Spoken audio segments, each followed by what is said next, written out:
خیلی خوب، پس گفتم بهتون توپوگرافی رو یا از فایل کد وارد میکنیم که قبلا صحبت کردیم، یا اینکه اینجا توی خود فضای رویت میخوایم یه توپوگرافی بسازیم. بچه برای اینکه توپوگرافی رو بسازیم اول اینکه توی سایت بیس قرار بگیریم. خب بعد از این قسمت مسینگ اند سایت یه گزینه‌ای داریم به اسم توپو سرفیس. خب توپو سرفیس رو برمیدارم. توپو سرفیس اینجا به من نشون میده که نقاطی که میخوام بذارم رو در حقیقت بر من فعال میکنه و اینجا یک الیویشنی داره، یعنی اولین نقاطی که من دارم اینجا کلیک میکنم با الیویشن 0 هستن، روی 0 کار من قرار میگیرن. من میام یه سری نقطه اینجا کلیک میکنم. یه لحظه صبر کن، الان دوباره بهتون میگم. بچه این نماها که این داخل افتادن رو بعداً میتونیم بگیریم بیرون قرار بدیم. خب دوباره مرحله بعدی الیویشن رو میام میذارم روی چند توپو سرفیس زدم، نه روی 0 بود. ببین یه توپوگرافی دور کارم 0، همینطوری دارم میام داخل میرم به سمت بالا، میام میذارمش این دفعه روی مثلا 2 متر. خب داخلش کلیک میکنم. خب درسته، سری بعد اینو میذارم روی 4 متر، میام داخل اینطوری کلیک میکنم. نقاطی که بچه ها خیلی به هم نزدیکن شیبش زیاده. خب یعنی اینجا از 0 رسیده به 4، اما اگر نقاطی فاصله شون بیشتر باشه یعنی تو فاصله بیشتری از 0 رسیده به 4، پس شیبش کمتره. میتونم همینطور ادامه بدم، میتونم همینجا بگم کافیه تیکشو بزنم. درسته؟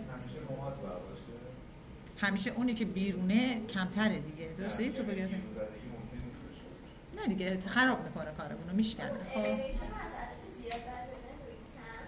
ببین من چون از بیرون شروع کردم به ترسیم از کم گذاشتم به زیاد، یعنی از 0 اومد نهایتا رسید 2 4 همینطور اومد بالاتر.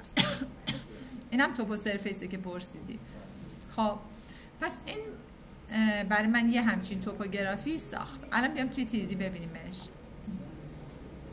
یه همچین حالتی برای ما ساخته. توی نماها هم ببینید این توپوگرافیه که برای ما ساخته. میتونید ارتفاع کم و زیاد کنید یا هر کاری باهاش انجام بدید. پس این از این. درسته. حالا چه آپشنایی داره؟ دوباره میام توی سایت قرار میگیرم. ما وقتی میخوایم بچه توی توپوگرافی مثلا یه ساختمون بسازیم نیاز داریم که اون زمین زیرش تسطیح بشه. درسته؟ یک زمینی برای ما زیر کارمون صاف قرار بگیره که مثلا یه ساختمون روش بسازیم.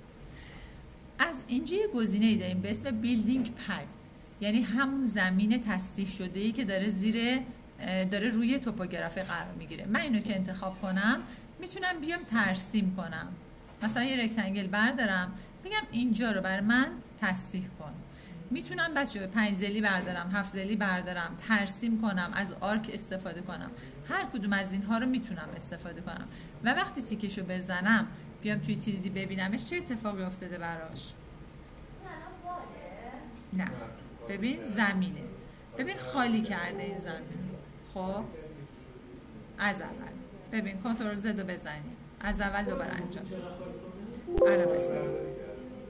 بله مقدارش هم خودمون تنظیم کنیم. ببین دوباره بچه از اول نگاه کن، اینجا قرار میگیریم از سربرگ مسینگ اند سایت بیلدینگ پد رو برمیدارم. خب گفتم بیلدینگ پد رو میتونیم طراحی کنیم با آرک، با خط، با هر چیزی. من الان یه رکتانگل ساده برداشتم، اینجا یه رکتانگل کشیدم، همین که تیکشو بزنیم اونجا رو بر من خاک برداری میکنه. توی تیریدی الان میگم تا 0 میره ولی میتونم بهش ارتفاع بدم.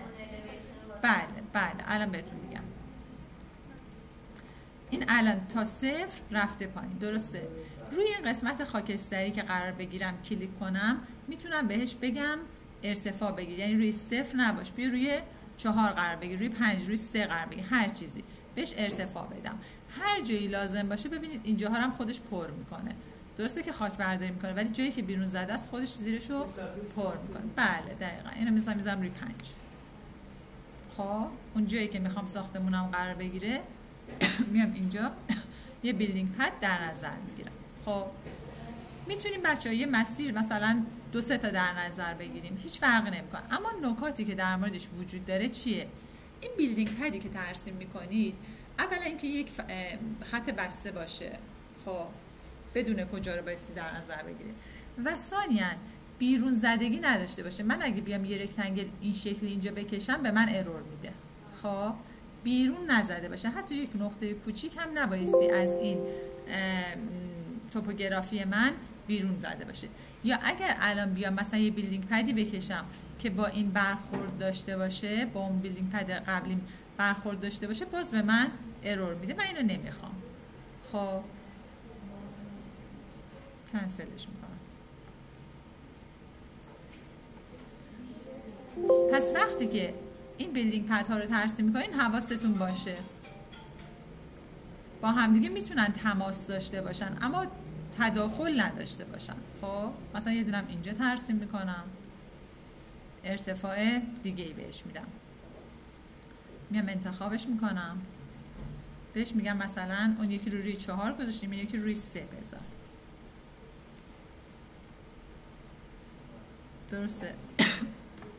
پس این شکلی میتونیم اینو طراحی کنیم. حالا یکی دیگه از گزینه هایی که داریم میتونیم ازش استفاده کنیم بچه اسپلیته. اسپلیت چی کار میکنه؟ اسپلیت همونطوری که باش آشنا هستیم برش ایجاد میکنه. یعنی من اگر اسپلیت رو بردارم، خب اول بایستی الان بهتون میگم. ببین اسپلیت رو بردارم، اول دیدین چه کار کردم؟ اسپلیت رو که میزنم اول اینو انتخاب میکنم. خب اول توپوگرافی رو انتخاب میکنم. ببین کاربرد اسپلیت اینجا خیلی گسترده نیست. من بیشتر برای تغییر متریال ازش استفاده میکنم، یعنی برای متریال دادن متفاوت ازش استفاده میکنیم. مثلا میتونیم یه خط برداریم اینجا برش ایجاد کنیم، خب و تیکو بزنیم. اون موقع میتونم هر کدوم از اینها رو یک متریال متفاوتی بهش بدم. خب حالا میتونیم به جای اینکه این خط رو در حقیقت ترسیم کنیم، بیایم یک فضای اینجا ترسیم کنیم. مثلا یه دایره بردارم اینجا، مثلا اینو ترسیم کنم و تیپ کنم. خب چه اتفاقی میفته؟ من میتونم اینو انتخاب کنم، بله اینجا بیام مثلا یه متریال دیگه برش در نظر بگیرم. اینجا فقط رنگش رو تغییر میدم که شما ببینید.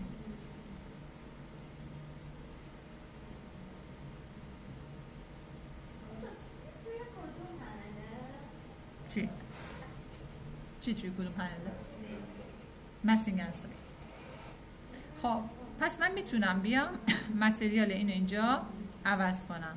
میتونم یه مستطیل در نظر بگیرم، هر فرمی میتونیم اینجا براش در نظر بگیریم و یه متریال متفاوتی بگیریم. یه کار دیگه هم که باز میشه انجام داد چیه؟ توی سایت باز قرار میگیرم.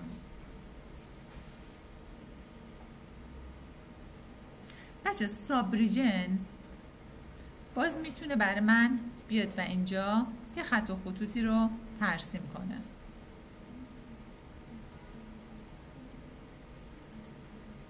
خب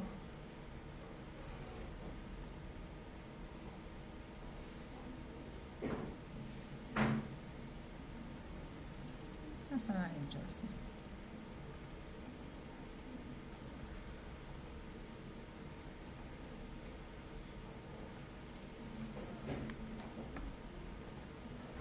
بچه این سابریجن الان پاکش میکنم.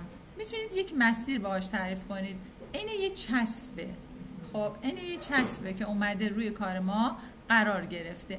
دیدین وقتی که ما از اسپلیت استفاده کردیم یه ذره این خطوط توپوگرافی من شکسته شد، درسته؟ تاثیر گذاشت. ولی این دیگه واقعا این یه چسب فقط میاد روش قرار میگیره و قابلیت تغییر متریال هم داره. دوباره انتخابش میکنم. همین برای تغییر دادن متریال میتونیم ازش استفاده کنیم. خب نه این اصلا ببین این زیرش رو صاف نمیکنه.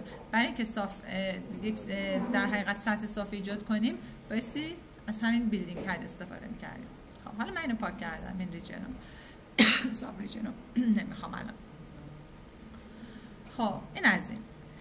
حالا مرحله بعد فرض کنید که میخوایم توی این مسیر یه رمپ ایجاد کنیم. یک رمپ از پایین بره تا بالا. تا اینجا این کار رو لطفاً ترسیم کنید، با یک فرمی خودتون ترسیم کنید تا مرحله بعدی رمپ رو ایجاد کنیم.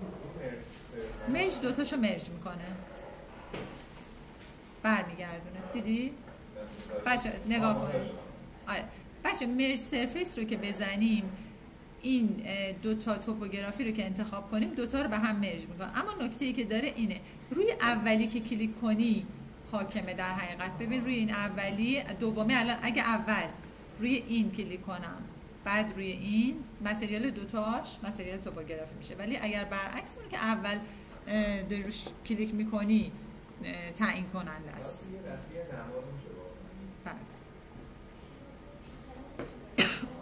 اینجاست. درسته؟